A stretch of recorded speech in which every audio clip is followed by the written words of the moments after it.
हे बघ, आपले आपले फेवरेट्स असतात. मी अजिबात लाजत नाही सांगायला की कोण माझं फेवरेट आहे. या ॲक्टिव्हिटीज करायची मी, त्यामुळे मी सगळ्या गोष्टींसाठी बोलणी खाल्ली आहेत. कावेरीला विचारायला पाहिजे की तुला आई बरी वाटते का तुझी. नॉक नॉक कोण आहे असं म्हणत जर कोणातरी सुंदर मुलीने दरवाजा उघडला तर अजून काय पाहिजे, कोण कशाला घाबरेल. पण माहीत नाही, भीती वाटणार आहे हा सिनेमा बघून. पण खरंच सोनाली, तू दरवाजा उघडणार असेल तर प्रत्येक जण नॉक नॉक करायला तयार आहे. ये ये, मी तुझ्यासाठी माझ्या हृदयाचे दरवाजे उघडून इंटरव्ह्यू द्यायला तयार आहे. पण सगळेच जण, माझ्यामध्ये सगळेच प्रेक्षक हा गोड क्षण सगळं अनुभवायचं सगळ्यांना की नाही यार, घाबरवायचं नाही सोनाली तू आम्हाला, तू फक्त प्रेम द्यायचं आम्हाला. मग अजिबात घाबरवणार नाही आहे, कारण खूप छान कॅरेक्टर आहे माझं हॅलो नॉक नॉक कॉन आहे मध्ये. तुम्हाला सिनेमा बघताना माझी दया येणार आहे. तुम्हाला असं वाटणार आहे हिला मदत करूया,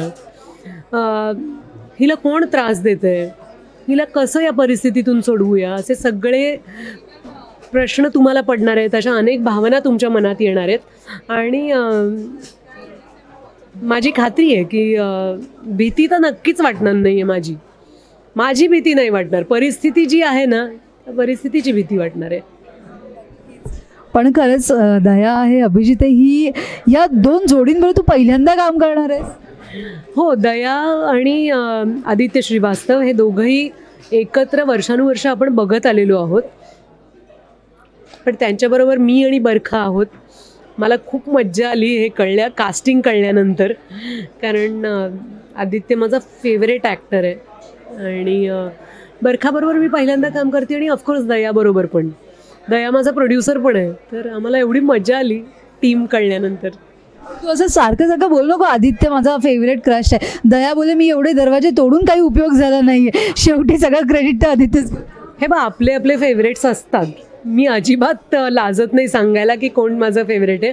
दया अर्थातच फेवरेट आहे, पण तो आता प्रोड्युसर म्हणून फेवरेट आहे. आदित्यनी गुलाल असू दे, ब्लॅक फ्रायडे असू दे, किंवा त्यांनी आत्तापर्यंत जी जी कामं केली आहेत, कधीही स्वतःबद्दल जास्त बोलत नाही. तो नेहमी विनम्र असतो. मला फार कौतुक आहे आदित्यचं. आम्ही नेहमी बघतो you are not jewellery friendly जास्त, म्हणजे यू आर, पण साडी नेसल्यावर तुला सिम्पल सोबर लुक, नेहमी क्यूट लुक आवडतं का. पण हे मला साडी खूप आवडते अगं, म्हणजे मी त्या त्या ओकेजननुसार. डेफिनेटली, पण वाय नॉट ज्वेलरी. ज्वेलरी आहे की छान, आता ब्रेसलेट आहे. नाही, असं सगळं असलेलं नाही घालत मी, पण त्या साडीला सूट होईल असं तयार होते. मला फार आवडते ज्वेलरी. माझं कलेक्शन बघशील तर रागवशील मला. परत काही शॉपिंग करायचं नाही. मला कानातली आवडतात, मला बांगड्या, ब्रेसलेट्स, अंगठ्या सगळं आवडतं. लास्ट काय शॉपिंग केलं होतंस. काय, मला काही कारण लागत नाही. मला वाटतं मी मागच्या आठवड्यात मुंबईत होते तेव्हा माझी मुलगी आहे कावेरी, तिच्यासाठी मी दांडियासाठी काहीतरी आणायला गेले होते की दुपट्टा मॅचिंगचा का काहीतरी. आणि तेव्हा मी तिच्यासाठी म्हणून इतकं सुंदर सुंदर गळ्यातली आणि काय काय घेऊन आले, कारण विंडो शॉपिंग करायला तेवढं जायला मिळत नाही. तर लकीली त्या दिवशी मिळालं, तर तिच्याबरोबर माझी असिस्टंट आहे, तिला एक धुवून घेतला हात मी. नवरात्र आहे तर गरबा वगैरे खेळायचा आनंद घेणार आहेस की नाही. माझ्या सोसायटीत खूप छान दांडिया ऑर्गनाईज करतात आणि यंदा काय आहे, माझं नॉमिनेशन झालं आहे मानवट 2साठी, इंडियन अकॅडमी अवॉर्डसाठी, आणि नेमकं त्याच दिवशी आमच्या सोसायटीचा गरबा आहे. तर आता बघूया, वेळेत जर इव्हेंट संपला तर मी आमच्या दांडियासाठी नक्की येईन. मी कॉलेजमध्ये असताना तर मी रात्र नाचलेली आहे पुण्यात, कारण तेव्हा नवीन होतं ना असं दांडिया नाईट्स वगैरे, तुफान. बरं, आधी सगळ्यात जास्त वेळ जास्त काळ तू दांडिया खेळली आहेस, पण आता तुला आठवतं शेवटचा सगळ्यात जास्त वेळ दांडिया किती वेळ खेळली आहेस. हो, मागच्याच वर्षी मला वाटतं 3 तास खेळत होते मी. कधी ओरडा खाल्ला आईवडिलांचा, किंवा आता तू आधी कधी खाल्लास आणि तू आता ओरडतेस का तुझ्या. सगळ्याला होकार आहे. आई बाबांकडनं खूप बोलणी खाल्ली आहेत, आणि आता कावेरीला पण रागवते की अगं काय हे सांगून जा, आणि कुठे होतात तुम्ही, मी खाली आले होते तुम्हाला शोधायला पण तिकडे तुम्ही नव्हतात. मग तिचं असं अगं मी मैत्रिणींबरोबर होते. So ते रिपिटेशन चालू आहे, जसं तू ओरडा खाल्लायस. क्लिशे गोष्टी चालू असतात आयुष्यात. कधी आई वडिलांचा ओरडा खाल्लायस आणि कशामुळे खाल्ला? अगं इतक्या ॲक्टिव्हिटीज करायचे मी, त्यामुळे मी सगळ्या गोष्टींसाठी बोलणी खाल्ली आहेत. वेळेवर का आली नाहीस, वेळेवर का खाल्लं नाहीस, किंवा का तू लेक्चरला बसली नाहीस.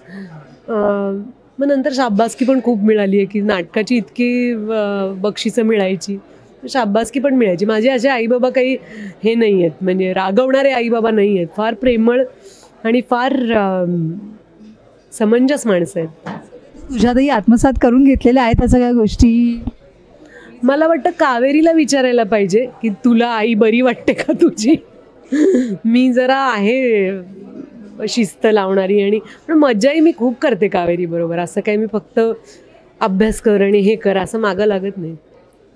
येणार एक दिवशी घरी नक्की येणार, तुझा आणि कावेरीचा छान असा एक इंटरव्ह्यू करणार आणि तुझं जे ज्वेलरी कलेक्शन आहे ते नक्की पाहायची इच्छा आहे. की माझे एक दिवस कानातल्यांसाठी ठेव, कारण मला कानातली खूप आवडतात आणि माझं नाक पण टोचलेलं आहे, इथले कान पण टोचलेले आहेत. तर छोटी कानातली, छोटी नथनी, मोठी नथ आणि नाजूक नथ, अशा सगळ्या गोष्टी आहेत माझ्याकडे.